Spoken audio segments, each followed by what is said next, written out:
আজকে যে আমরা কুরবানি করি কি করি, আমার 50,000 টাকা দামের কুরবানি, 60,000 টাকা দামের কুরবানি, 20,000 টাকাতে খাসি কিনেছি।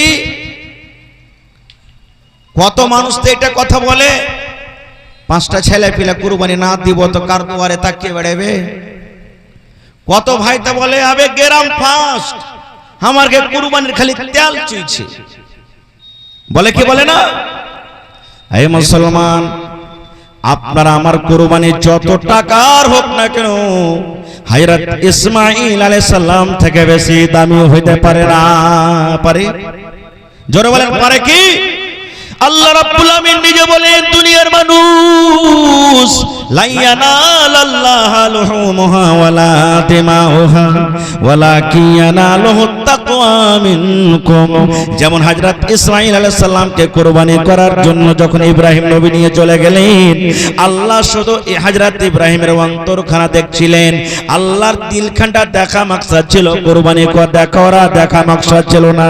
এই মতো আল্লাহ আমাকে আপনাকে কুরবানি করার যে আদেশ করেছেন, আল্লাহ নিজে বলেন লা ইয়ানালাল্লাহু লুহুমুহা, আল্লাহ নিজে বলেন দুনিয়ার মানুষ রে, তোমাদের কুরবানির গোশত আমার দরকার নাই, আমার কাছে পৌঁছে না।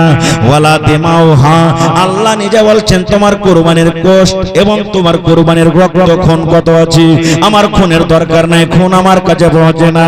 আল্লাহ রাব্বুল আমিন নিজে বলছেন ওয়ালাকিন ইয়ানালুহুত তাকওয়া মিনকুম, তোমরা কোন নিয়তে কুরবানি করেছো এই শুধু নিয়ত খানা আমার কাছে পৌঁছে, শুধু নিয়ত খানটা আমার কাছে পৌঁছে, তাছাড়া আমার কাছে কিচ্ছু পৌঁছে না। এজন্য মুসলমান কুরবানি করবেন তো কার জন্য? জোরে বলে। কত মানুষ বলে এটা হার মার নামে করনু, এটা বাপের নামে করনু, এটা দাদর নামে করনু, এটা অমুকের নামে করনু। এটা কথা ভুল। কুরবানি কার জন্য করতে হবে? কার নামে? জোরে বলেন কার নামে করতে হবে? যেমন নামাজ আল্লাহর জন্য, রোজা আল্লাহর জন্য, হজ আল্লাহর জন্য, দান আল্লাহর জন্য, এই মতো কুরবানি করতে হবে আল্লাহর জন্য, আল্লাহর নামে। হ্যাঁ, এই কথাটা বলতে পাবেন, আমি আমার এই কুরবানিটা আমার মায়ের পক্ষ থেকে আমি করলাম, আমি এই কুরবানিটা বাবার তরফ থেকে করলাম, আমি এই কুরবানিটা আমার স্ত্রীর তরফ থেকে করলাম, আমি এই কুরবানিটা আমার শাশুড়ির তরফ থেকে করলাম।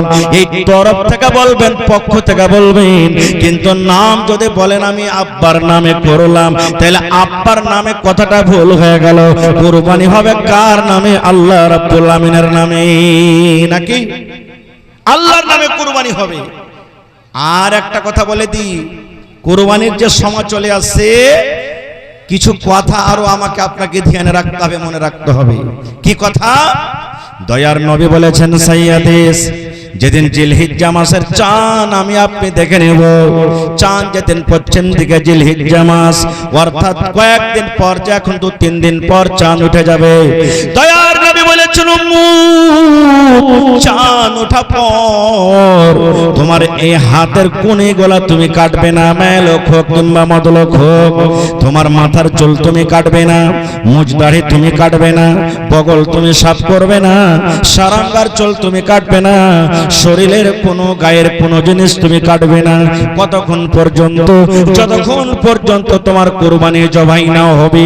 চাঁদ ওঠা থেকে নিয়ে কুরবানি করা পর্যন্ত, এই 10টা দিনের ভিতরে, অর্থাৎ চাঁদ ওঠা থেকে নিয়ে কুরবানি হওয়া পর্যন্ত, এই মধ্যখানে তিনি দয়ার রাসূল বলেছেন তুমি শরীরের কোনো জিনিস কাটতে পাবে না। এটা আল্লাহর আদেশ। কাটবেন না, এটা ছেড়ে দিবেন, নেকি পাবেন, নেকি হবে আপনার জন্য। আপনি কুরবানি করেন তাও, না কুরবানি করেন তাও। কিন্তু যারা কুরবানি এরাদা করে নিয়েছে কুরবানি করব, যে জানোয়ারটা আপনি কিনেছেন বা কুরবানির একদিন আগে কিনবেন, মেলায় মানুষ তো আছে যে একদিন আগে কিনবে, কারণ কুরবানির দিন হলে 4টে দিন। কয়দিন কুরবানি করতে হবে ভাই আমাদেরকে? 4 দিন কুরবানির দিন, একদিন নয়, 4 দিন। কখন কখন 4 দিন? দয়ার রাসূল বলেছেন, আল্লাহ তাআলা নিজে বলেন কুরবানির দিন হলো 4টা। চাঁদের 10 তারিখে কুরবানির দিন। যদি কোনো কারণে চাঁদের 10 তারিখে কুরবানি করতে পেলেন না, চাঁদের 11 তারিখে আপনাকে কুরবানি করতে হবে। যদি 11 তারিখে কুরবানি না হলো, চাঁদের 12 তারিখে আপনি কুরবানি করতে পাবেন। যদি চাঁদের 12 তারিখে আপনার কুরবানি না হলো, তাহলে চাঁদের 13 তারিখ অর্থাৎ বকরিদের দিন এবং তারপরে আরো 3 দিন, গোটা 4 দিন আল্লাহ রাব্বুল আলামিন কুরবানির দিন করেছে। আর একটাই মাত্র ঘটনা আপনাদের সামনে মাত্র 3 থেকে 4 মিনিটে বলবো, দিয়ে শেষ করে দেব। আজকে জালসাটা কিসের কথা বলেন ভাই? মসজিদের জালসা। মাশাআল্লাহ, খুব সুন্দর মসজিদ। আমি এই মির্জাবাড়ি, আপনাদের মির্জাবাড়ির ছাত্র। মির্জাবাড়িতে আমার প্রথম তালিম, এই জন্য আমাকে আপনারা জানছেন, আর আমিও আপনাকে পাড়ায় মানুষ জানছি। আমি যখন মির্জাবাড়িতে পড়ালেখা করি তখন মসজিদ ছিল খুব ছোট, আর ওপরে টিন চাপা ছিল, সবাই আপনারা জানছেন। আলহামদুলিল্লাহ আস্তে আস্তে আস্তে কত সুন্দর বড় মসজিদ হয়ে গেছে, আর ওপরে দুতলা হয়ে গেছে। আরো খুশির খবর, যেটা আমার ডাক্তার ইব্রাহিম মাদানী হাফেজাহুল্লাহ তাআলা বলে গেলেন, আর আমিও শুনলাম যে ওখানে পড়ার সিলসিলাও একবারে শুরু হয়ে গেছে। আলহামদুলিল্লাহ।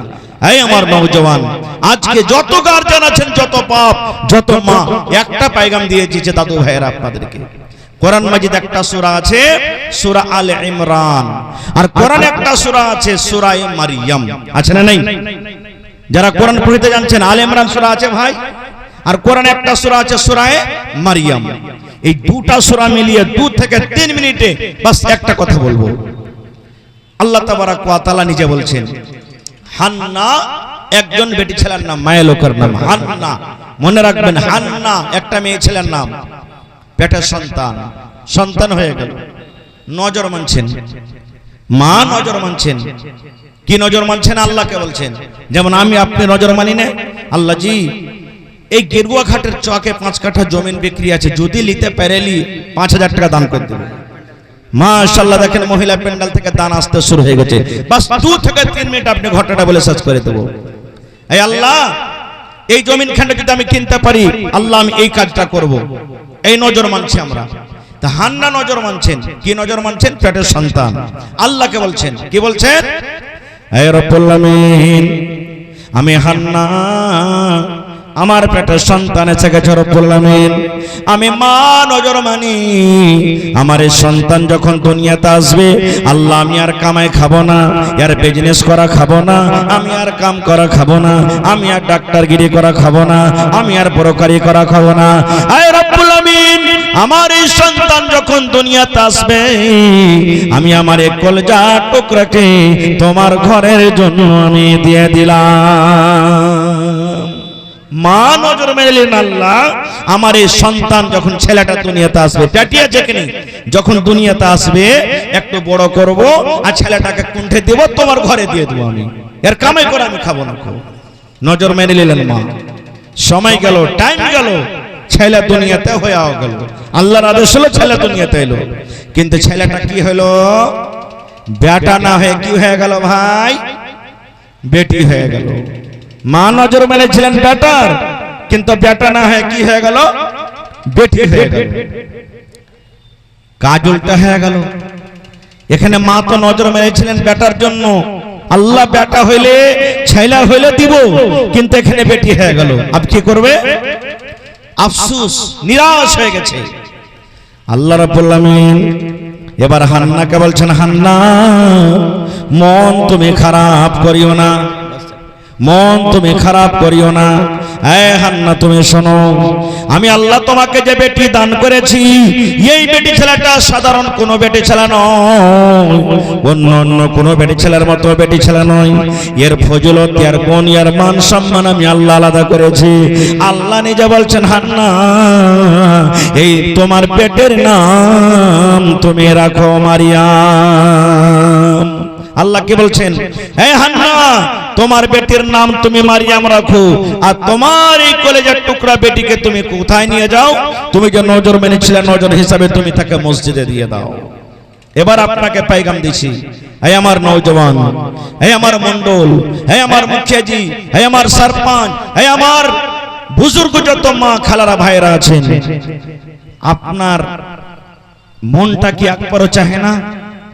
যেমন মা হান্না নজর মেলেছিলেন, আল্লাহ সন্তান হইতে গেলে আমি মসজিদে দিব, আল্লাহ আপনাকে 5টা বেটা দিয়েছে, আপনার কি মনটা জাগে না আল্লাহ জি আমার একটা বেটা হইতে গেলে আমি একা হাফিজে কোরআন করব, আমার এই বেটাটাকে আমি একটা মাস্টার করব, আমি আমার এই বেটাটাকে আমি ডাক্তার করব, আমি আমার এই বেটাটাকে ইঞ্জিনিয়ার প্রফেসর করব। আল্লাহ আমি মসজিদে যাচ্ছি, আমার ছেলেটা যখন দুনিয়াতে আসবে আমি সাথে সাথে করে একদম মসজিদে নিয়ে যাব। আপনার আমার কি উচিত নয়? কিন্তু আমরা করব না। আমরা করব কি? বাপ তো আমরা বেহায়া হয়ে গেছি। কেমন বেহায়া? ছোট ছোট বাচ্চা সামনে বাপ বেটার সামনে বেড়ি টানছি, মধুর পুড়িয়া দিয়ে দিলাম মুখে, খাইনি দিয়ে দিলাম মুখে। কত তো বেহায়া বাপ এমন আছে, বেটাকে বলবে হতলা রে, আরে বিড়ি টিড়ি উড়িয়ে গেছে, দেখতো তোর বড় ভাইয়ের কুঠির উপরে বিড়ি টিড়ি গেলা আছে কিনা। বিড়ি ধরাইতে গেল, ধরে না, আগুন নাই, আব্বা ধরে না জি, দেখ শালার খ্যাপা তোকে কত শিখাবো, মার একটান দেখ ধরছে কি ধরে না। বেটার সামনে যদি আমি এরকম করি, তা আমরা কোনোদিন আশা করছি ওই ছেলেটা আমার আগে চলে ভালো হবে? জীবনে হবে না কো। এই জন্য প্রত্যেক গার্জিয়ানকে কি করতে হবে? প্রথমে ভালো হতে হবে, তারপরে ছেলে ভালো হবে, না হলে হবে